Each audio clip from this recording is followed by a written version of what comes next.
Storytellers tell stories that they know or they love. Unless the writer or director has that lived experience, then the output is not going to reflect that. So we found many years ago, we were looking at a global film study, and we looked at the occurrence of when there was a female writer director and how that translated on screen. And we found across 10 major film markets that it was a 6.8 to a 7.5% increase in on-screen roles for female characters if there was a female writer, or director. So there is, a correlation.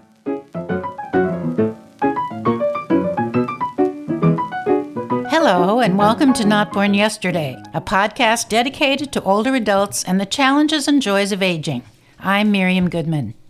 Not Born Yesterday examines the problems and solutions of growing older today. We bring you the wisdom and voices of experts in the field of aging and offer tips on how to feel your best, use your lifetime skills and experience, and make the coming months and years as fulfilling as possible. I'm Lynn Winter-Gross. Not Born Yesterday is brought to you by Next Village SF, a local nonprofit providing older adults with support to help age in place.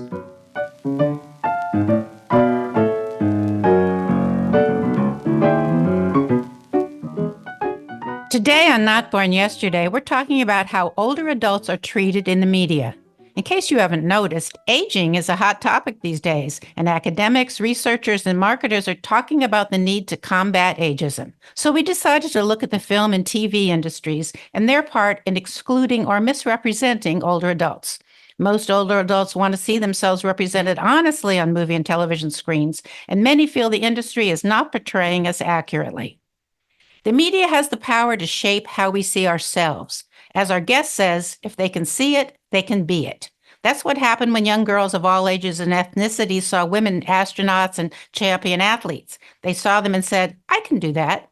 Many studies confirm that what is depicted on screen and what is internalized by viewers have implications on how society in general relates to older adults.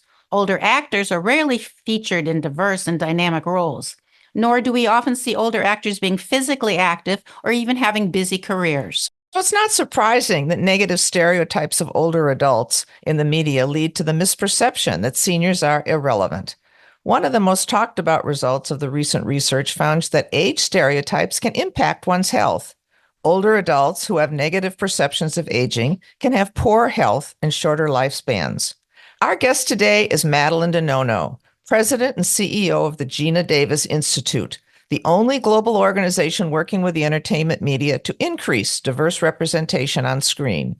Ms. Di Nonno has a strong background in media, having worked at Universal Studios, the Hallmark Channel, and Nielsen Media Research, among others. Madeline, welcome to Not Born Yesterday.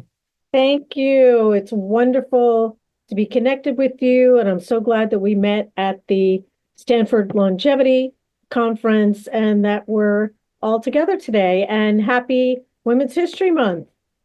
Thank you.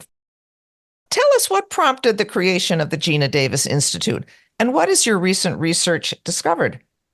Well, I can't take any credit of that. All the credit goes to our visionary and leader, Geena Davis, who's a two-time Academy Award-winning actor and advocate. And the Institute was born out of her observations as a mom of a young toddler daughter. And like any mom, she was watching preschool programming with her young daughter and noticed such a disparity when it came to on-screen female presence. And she thought it was so odd, given that we're in the 21st century, that there wasn't an abundance of female characters. And so, of course, she turned to her friends and said, hey, have you ever noticed there doesn't seem to be that many female characters? And she named some shows and some movies. And her friends turned to her and said, I really didn't notice that. And then when Geena would go on potential meetings with industry colleagues, that kind of the same thing was said. Or they would say, well, we have this great female character, but it was only one. And they thought by having only one female character, they had the gender covered. And so 20 years ago, Geena put gender on the agenda as we look intersectionally to improve and foster more inclusive storytelling. And the simple message is, are we sending a message? And what message are we sending if we're not showing women and girls taking up half the space on screen? I know the Institute looks at ageism and gender discrimination and ethnic stereotypes and even body shaming as important issues, but let's talk about how seniors are portrayed. I wonder sometimes why we tolerate these negative and distorted images. Well, what we have found in a study that we did called Women Over 50, The Right to Be Seen on Screen, which was funded by Next 50, we looked at a 10-year period of film from 2010 to 2020, as well as TV. So we're just not seeing a lot of female characters, 50 plus. Is there any pushback for that? It's really about unconscious bias. When you think about the community of 50 plus, which is growing rapidly, and for many of us, rewiring and living, our best lives, we still see a lot of just tropes and stereotypes about older adults being, and particularly female older adults being very domesticated, inside, not being physically fit, not having romantic, storylines. There's very, very few, shows and films where we see that happening. So it seems to me that sometimes there are characters who are young that actually could be played by older adults and, still contribute something to the story. Has that been one of the efforts of your organization, or have you noticed that that actually has happened? I'm so glad that you brought it up, because one of the tools that we have that we consider it being an intervention is a research tool called Spell Check for Bias, which actually looks at scripts with the hopes of fostering more inclusion in the storytelling and allowing our partners to make informed business decisions. Because it's easier to fix things on the front end than after someone has invested a lot of money, and to produce something. And we're able to look at all the characters that are actually contributing dialogue. And then we kind of group those characters, and then we follow their journey. And we look at gender, we look at race, ethnicity, we look at age 50 plus, we look at LGBTQIA, we look at body diversity and disability. And that's where we can kind of flag, are there characters that are described specifically as being age, 50 plus? If they're not described at all, then that's an opportunity. And we like to gather up these opportunities so that our partners can look at it before it leaves their hands, before they go into pre-production, before they go into casting, with an eye on infusing not only more older characters, 50 plus, but female characters who could also be women of color. They could also be disabled. One of the things that we noticed, though, when a show like Inside Man or Thelma was in senior housing, we really appreciated as viewers seeing these people as healthy, active, interested people. Too often you see pictures of nursing homes or senior residences and the people are just sitting in their rooms or they're all alone. We really appreciate that kind of look because we think that the viewers can relate to that. But it seems to me that businesses would encourage more honest portrayals of older people, since we are the ones who spend billions of dollars at movie theaters and streaming services. So would hiring older actors, directors, and writers who might have unique perspective when it comes to scripts change anything? Well, it's interesting that you say that, because when you think about it, storytellers tell stories that they know, or they love. And so, unless the writer or director has that lived experience, then the output is not going to reflect that. So we found many years ago, we were looking at a global film study, and we looked at the occurrence of when there was a female writer-director and how that translated on screen. And we found across 10 major film markets that it was a 6.8 to a 7.5% increase in on-screen roles for female characters if there was a female writer, or director. So there is, a correlation. And of course, you can have someone who may be much younger, but they may have lived in a multi-generational home. And so many of our children are being raised, by their grandparents, that they would tell, that story, but it does need to be connected to somebody's lived experience. So how do you actually change attitudes of people who aren't in that space? Do you ask for meetings and with people to talk about the research? So our theory of change is based on, once we have the data, we socialize it in a very big way. We make that research free on our website. We encourage all your listeners to, check it out. We actually distill the research into toolkits for content creators to give them, what are the questions I should be asking myself? How should I be thinking about, older characters?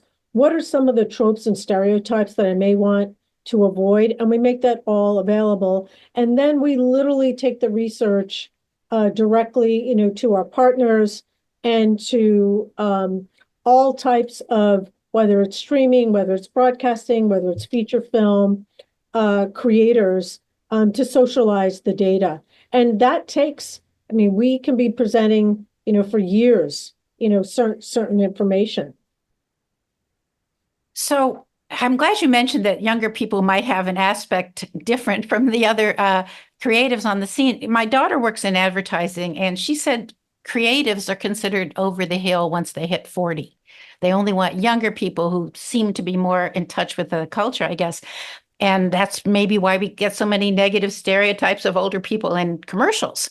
I'm wondering if the Geena Davis Institute is working at all with ad agencies or anything to demand better portrayals of seniors in ads. So it's interesting that you say that, because since 2015, we've been involved in global advertising. We have had the privilege of conducting a study for the Cannes Lions, which for some of your listeners, it's like the Oscars of the advertising industry, whereby global brands and their agencies submit their work for awards. And there's a category of awards called film and film craft, that we have assessed using that intersectional lens that we talked about earlier to assess who's showing up and how are they showing up. And we have seen that there are more older characters that's kind of mapping with the global population, but it's how they're being portrayed and still falling into, those tropes and stereotypes where they're not active, not living fully independent, lives. So we see the same trends across much of our data. Until recently, most women that we've seen on the screen have been young, thin, beautiful, and not a very representative sample of who we all are. Now we're seeing a few more women in prominent roles, and many are working and have romantic relationships. And some men are seen as caring and functional instead of forgetful or sloppy. Let's look at the Oscars from this year. Have there been changes in terms of what you've seen last year in terms of older men and older women getting awards? Well, what's interesting about that is you have to look at the industry. So if there are only, say, 29, 30%, say female leads overall represented, say, in film, and it's, 70% male characters, and you have to look at what is the pipeline. So if the pipeline for female leading roles is so far reduced to begin with, then there's going to be a lot less nominations for female characters overall, and for female characters, who are 50 plus. So you have to look at what is the pipeline that is feeding into the awards versus what are people voting on. Because if they're not given the pipeline of pool, then they can only vote on what they're given. Do you understand? So it's an industry problem, not an academy problem.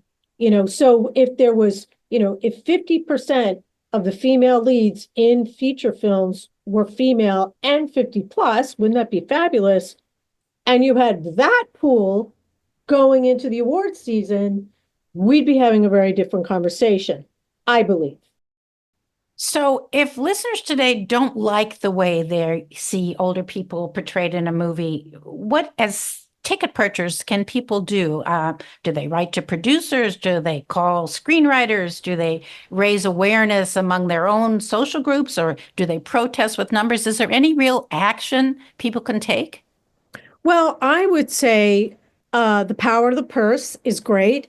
And that purse also comes down to what streaming channels are you supporting and what are the things that you're paying for? And how do you vote, with, your purse, whether it's, in theater or you're renting something that's coming out on a streaming platform.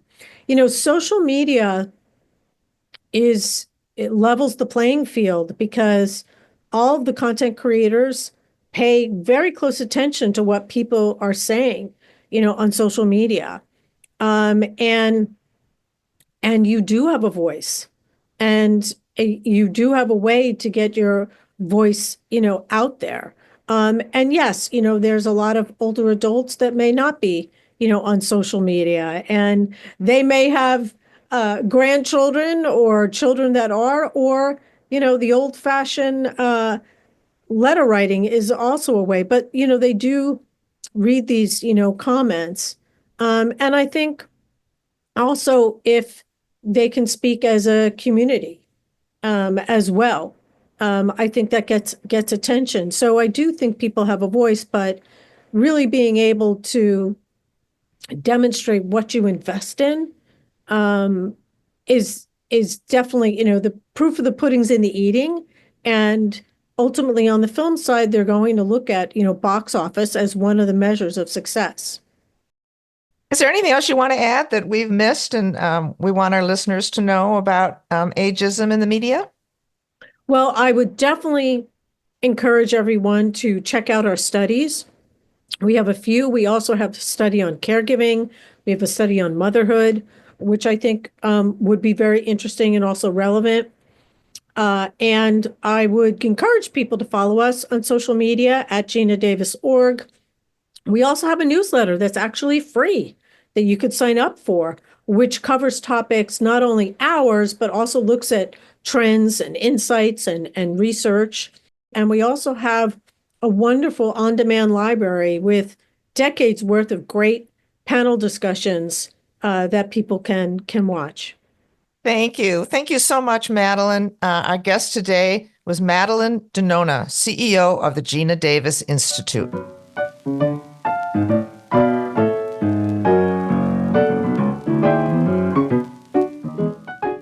On today's News You Can Use, we're talking about an interesting new community mental health program. It's called the Friendship Bench. It was started in Zimbabwe, Africa, by a local psychiatrist who wanted to treat the mental health issues of elderly community members who couldn't afford or were resistant to getting private help. He decided to recruit and train neighborhood seniors to compassionately listen and offer help. He called it the Friendship Bench because the meetings would take place on a welcoming bench in a local safe park. The model was so successful that it was soon imported to the United States. One of the first community programs was launched in Washington, D.C., with local grandmothers who had already come together to encourage their neighbors to get COVID vaccinations. These women wanted to use their experience to help their neighbors who needed someone to talk to, but couldn't afford to pay or were reluctant to use the traditional mental health services. Local grandmothers were trained by mental health professionals to help neighbors with their anxiety and depression. People wanted someone to talk to, but either didn't trust or couldn't afford to pay for the mental health professionals. With their new skills, these grandmothers could offer basic talk therapy to people of all ages while sitting on comfortable wooden friendship bench in a safe space within their community. When the grandmothers decided that more professional care was needed, they would then refer their neighbors to professional help. The grandmothers who participate in the program say they feel they have made an impact just by listening, talking, and not judging. They often share their own experiences in dealing with their mental health challenges as they age and say they find purpose and satisfaction in giving back to their neighbors. The friendship benches are expanding throughout the country and not just for older adults. It takes a park bench, a quiet place, a commitment, and the appropriate training. If you want to know more or are thinking you could duplicate the model in your community, check out the Friendship Bench website, friendshipbench.org.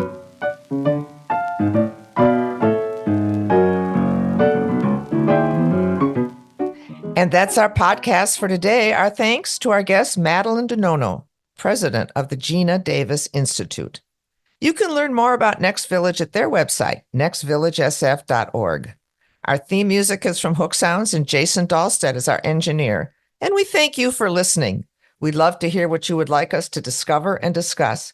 Please contact us at notbornyesterdaypodcast.org.